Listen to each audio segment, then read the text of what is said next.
Hi, in this video we'll discuss transfer learning and fine-tuning of pre-trained models. Transfer learning enables models to learn from existing knowledge and is a very useful technique for deep learning practitioners. It allows us to have good performance on our models with significantly less training data than when we train our models from scratch. So our learning goals for this video are to understand the use of transfer learning in image classification, to modify an Imagenet-pretrained network to perform a new classification task, and to fine-tune a ResNet after modifying its architecture. So let's start discussing Imagenet. This is a foundational computer vision dataset that contains about 1.2 training million images in 1,000 distinct classes. They have three main categories: animals, man-made objects, and natural objects.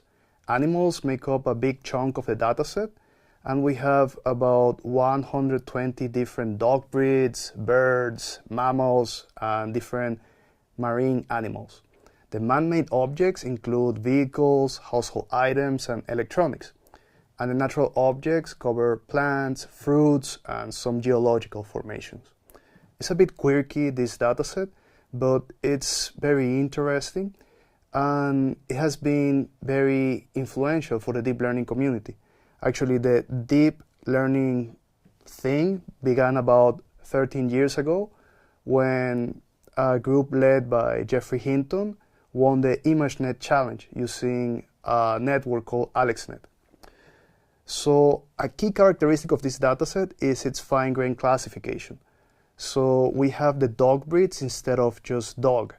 And there are about 1,000 to 1,300 training images for each class and about 50 validation images. It's important to note that there is no public testset for Imagenet 1K. Researchers use a 50,000 image validation set that is public for final results when they write papers. This is to prevent community-wide cheating or overfitting. So while this is very influential in computer vision, while this dataset has been super influential in computer vision, it has certain biases in the selection of the class, and it's a bit dirty. About 6% of the images here could have other valid labels applied. It also has this issue that every single image has just one single label being applied, when in many of them we could apply several of the labels that the dataset has. So you will find in the repositories of Torch Vision a huge collection of models that have already been pre-trained on Imagenet, like AlexNet, ResNet, ConvNext, many interesting models and very powerful. And it's interesting to explore what they already know. When we extract features, learn features from these models, we see a clear progression. We're going to see that in the first layers of these models, we're learning like very basic features, like what colors look like or how edges look like. Whereas in the deeper layers, we learn more specialized features. We learn things like the shapes of eyes or the contours of faces.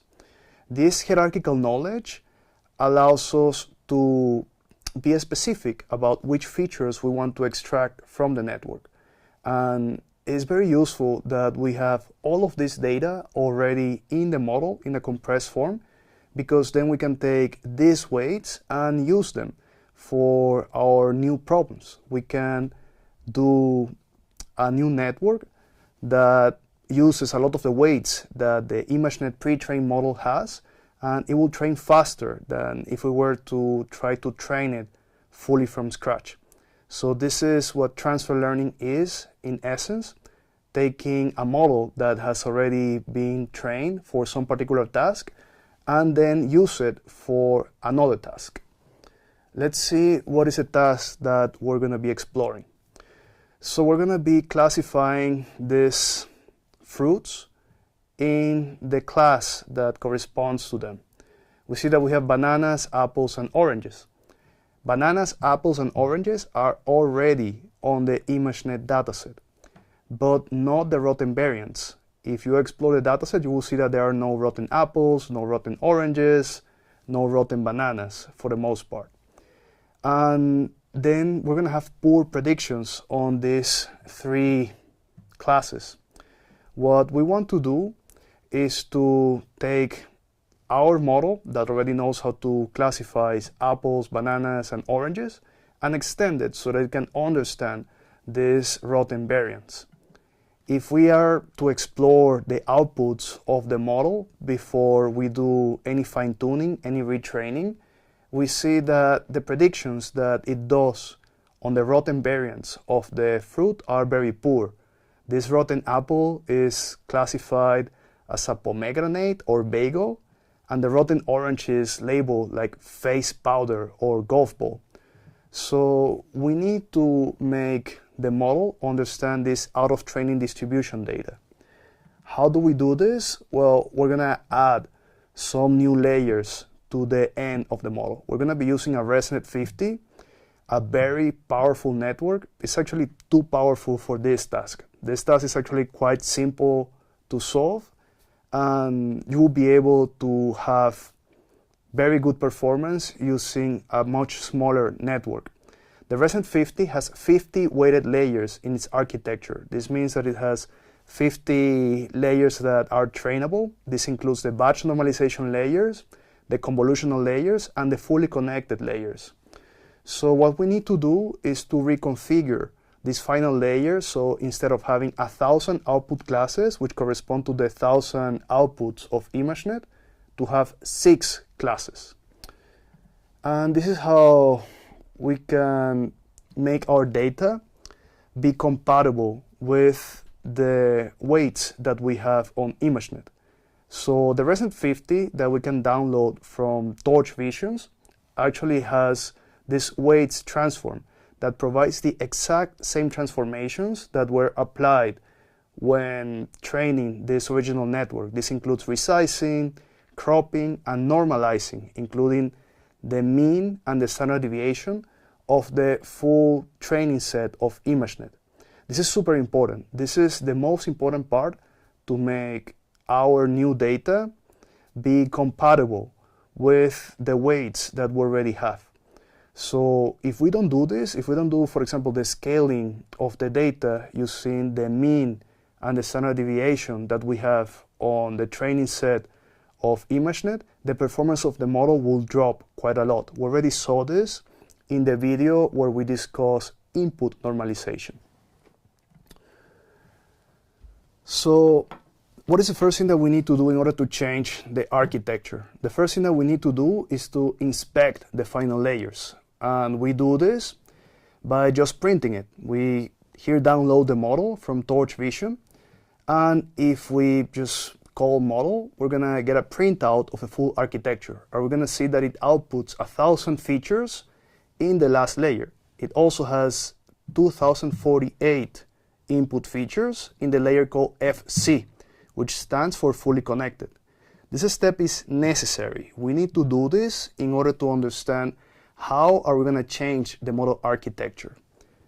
And we have several ways to do this. We're going to discuss this in the next slide. Something that is important for us to consider is that we need to freeze the base model. So we want to avoid something called catastrophic forgetting. We don't want, when we retrain the model, to actually have our new random weights actually confuse the model. We don't want it to forget the information that it already has about how apples, bananas, and oranges look like.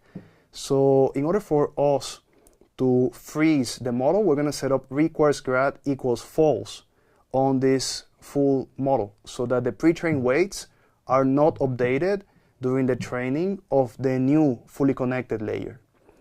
This is something that we discussed before when we went into gradient computation graphs. If you want to review this, I would recommend you to go back to this video. The gradient computation graph is what we produce every time that we do any operation on a layer that has weights, those that have requires grad equal true. So here we see the two different approaches that we can take in order to add this new layer that has 6 output units. We have 6 output units because we have 6 classes in this new output. We have two approaches. We can add a new layer after the existing classifier, and this keeps the original layer intact while adding some new functionality, or we can replace the existing FC layer. And this is something that it's problem dependent. In different problems, one approach will be better than the other. It's something that we need to experiment with, and it's something that we need to observe, like practically, like to tell you whether one approach is going to be better than the other on your particular data set is pointless. Like, you will need to try it. After updating the final layers with weights that are guiding the gradients in a good direction, we can unfreeze the whole network and train it again. This usually gets good performance on less epochs of training than doing the training with fully unfrozen layers from the start.